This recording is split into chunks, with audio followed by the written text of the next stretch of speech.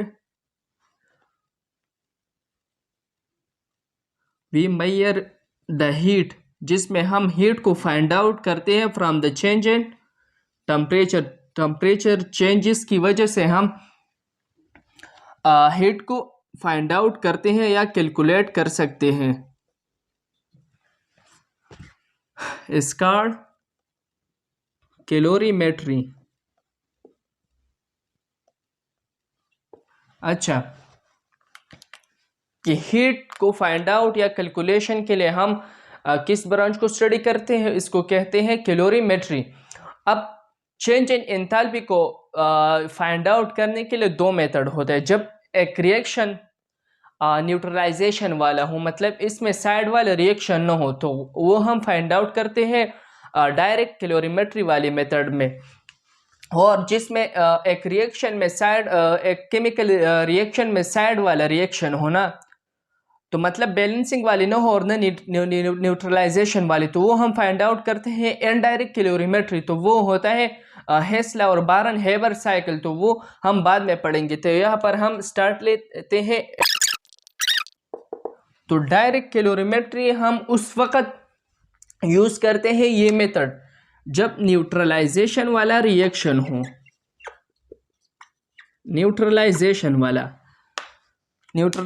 वाला मतलब ये कि यहाँ पर नो साइड रिएक्शन, साइड वाला रिएक्शन न हो, तो उस वक्त हम डायरेक्ट कैलोरीमेट्री वाली मेथड जो है वो हम यूज़ करते हैं। तो डायरेक्ट कैलोरीमेट्री में क्या होते हैं,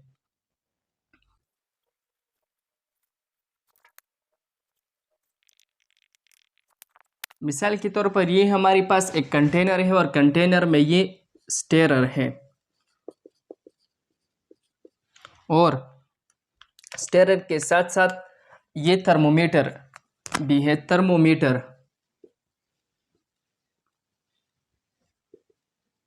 थर्मोमीटर और यहाँ पर सॉल्यूशन मौजूद है। जब यहाँ पर काइनेटिक एनर्जी जो है वो बढ़ जाते हैं, मतलब या जब हम हीट देते हैं, इंटरनल एनर्जी जो है वो सिस्टम में इंटरनल एनर्जी जो है वो इंक्रीज़ हो जाती है। जब इंक्रीज़ हो जाते तो यहाँ पर एक्सोथर्मिक और एंडोथर्मिक प्रोसेस जो है वो बढ़ जाते हैं, कि मतलब बॉन्ड ब्रेकिंग और बॉन्ड फॉर्मेशन होते हैं। तो उस वक्त मतलब हीट जो है वो रिलीज भी हो जाते हैं और एब्जॉर्प्शन भी हीट की हो जाती है। तो उस वक्त हम टेम्परेचर चेंजेस की वजह से हीट जो है वो फाइंड आउट करते हैं। तो यहाँ पर एंडोथर्मिक प्रोसेस भी होते हैं कि फॉर्मेशन ऑफ बॉन्ड होते हैं, और एंडोथर्मिक प्रोसेस भी होते हैं कि मतलब बॉन्ड के जो है ब्रेक डाउन हो जाते हैं। तो इसकी वजह से टेम्परेचर में चेंजेस आ जाते हैं, क्योंकि मतलब टेम्परेचर जो है वो तो स्टेट फंक्शन है ना, इनिशियल और फाइनल कंडीशन पे डिपेंड करता है। तो उसकी वजह से हम हीट जो है वो फाइंड आउट करते हैं। तो हीट के लिए हम इक्वेशन लिखते हैं उस वक्त कि Q is equal to NC delta T। तो ये इस इक्वेशन से हम फाइंड आउट करते हैं हीट को द चेंज इन टेम्परेचर की वजह से। तो यहाँ पर L जो है ये नंबर ऑफ मोल्स है, नंबर ऑफ मोल्स, और C जो है ये मोलर हीट कैपेसिटी है, और डेल्टा T या डेल T भी आप लोग कह सकते हैं चेंज इन टेम्परेचर।